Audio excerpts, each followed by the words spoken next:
When we picture the ancient Nile, we usually think of the pyramids at Giza or the temples of Luxor.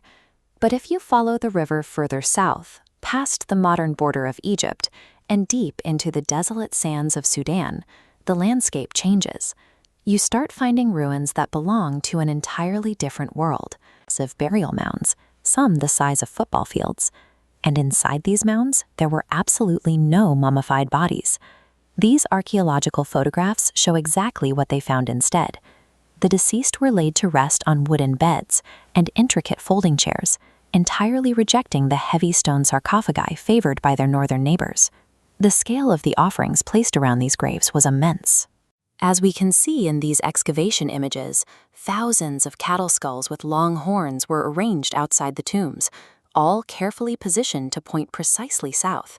The grave goods were equally distinct. Interred alongside their owners were the fully preserved skeletons of dogs, clearly sacrificed and bound before burial. Even the burial garments stood in sharp contrast to typical Egyptian linen. The deceased here were wrapped in meticulously stitched, tanned cowhides. This concentration of wealth and non-Egyptian material culture points to a sovereign indigenous power, the Kingdom of Kerma. To understand this society, we must look at its earliest phase, Kerma Ancien, beginning around 2500 BCE. Unlike agrarian Egyptians, the Kerma economy relied on pastoral animal husbandry, managing massive herds of cattle and sheep across the Middle Nile. Because they were a herding society, the early Kerma people lived in circular, temporary wooden huts. But over a few centuries, those temporary campsites experienced a sudden evolution. The wooden huts were replaced by dense, permanent neighborhoods made of mud brick, enclosed by heavy defensive perimeter walls. At the center of these new cities stood massive structures. Towering mud brick ruins, often called dafufas, served as giant temples or palaces, dominating the skyline. This archaeological floor plan reveals exactly how these central complexes were used. Circular grain silos were positioned right next to a designated throne room, showing a centralized administration that managed the region's wealth from the very top.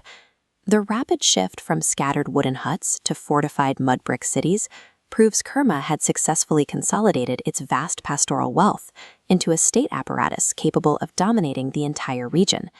As Kerma entered its moyenne phase, wealth became highly concentrated. The physical marker of this success was their massive burial mounds, expanding to over 40 meters across.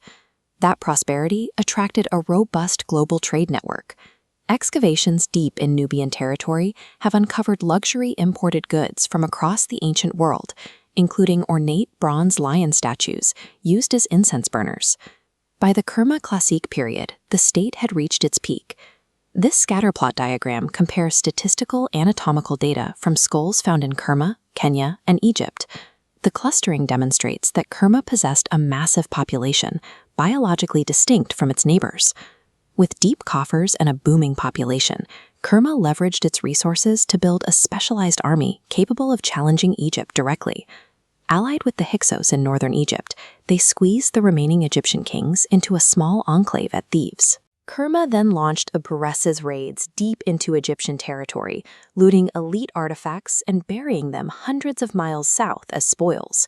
Kerma orchestrated a two-front ancient Cold War, coordinating a campaign that nearly collapsed the Egyptian state. The Theban kings launched a desperate counterattack. They managed to expel the Hyksos from the north and then immediately turn their armies south, kicking off a brutal 50-year war of survival. Egyptian pharaohs like Thutmose I and Thutmose III relentlessly drove their forces past the Third Cataract, eventually breaking the military power of classic Kerma. To ensure Kerma would never threaten them again, Egypt engaged in a campaign of cultural erasure. They constructed massive stone temples directly on top of Kerma's mud brick ruins, physically overriding the landscape. But while the physical city of Kerma was occupied and buried, the indigenous Kushite identity survived, passing down its traditions and spirit in private. Centuries later, they took their historical revenge. A new lineage, the 25th dynasty of Kushite kings, marched north out of this exact same region and successfully conquered the entirety of Egypt. The cattle-ringed tombs and mud brick forts of Kerma formed the foundation of a distinct power, one that eventually returned to claim the ancient world's most prestigious throne.